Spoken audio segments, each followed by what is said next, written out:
He's been ministering to me. He's going through a lot of personal things. He gave me a good exhortation, and that's what I want to share with you guys. My wife started this woman to woman, I guess it's like discipleship, and the book that they're going to go through is Ruth.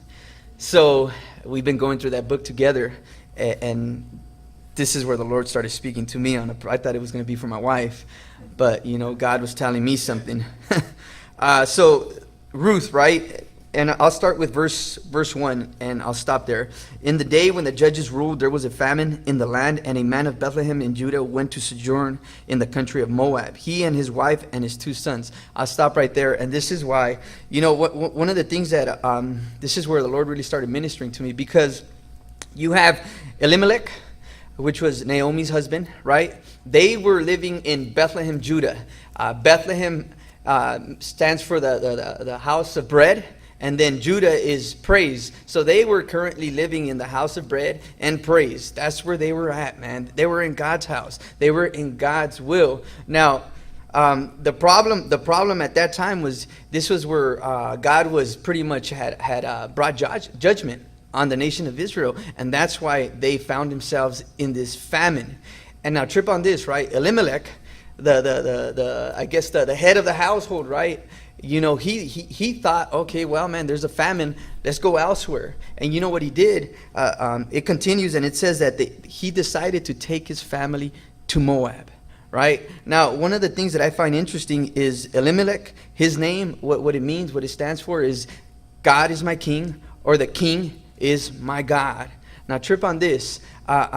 Look at what his name stands for, and look at the actions that he does. His actions contradict, what his name stands for.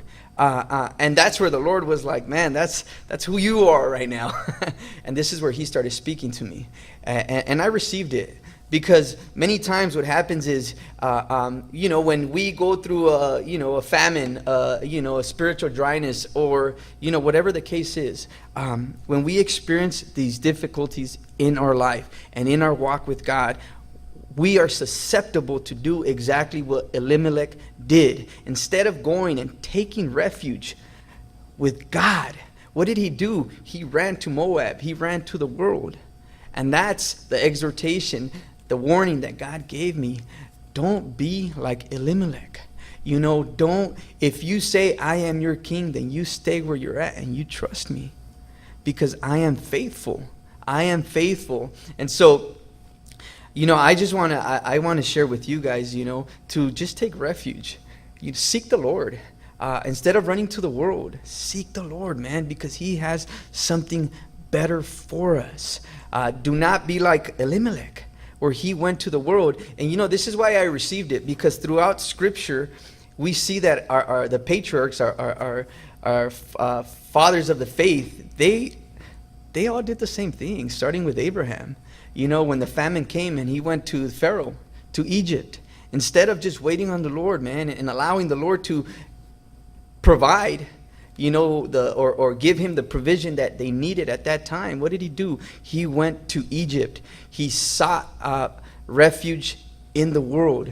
And so that's why I received it. I'm like, all right, Lord. And this is the exhortation he gave me. I am susceptible of going and seeking the world for refuge, as opposed to seeking the Lord for provision. So we have to be careful with that.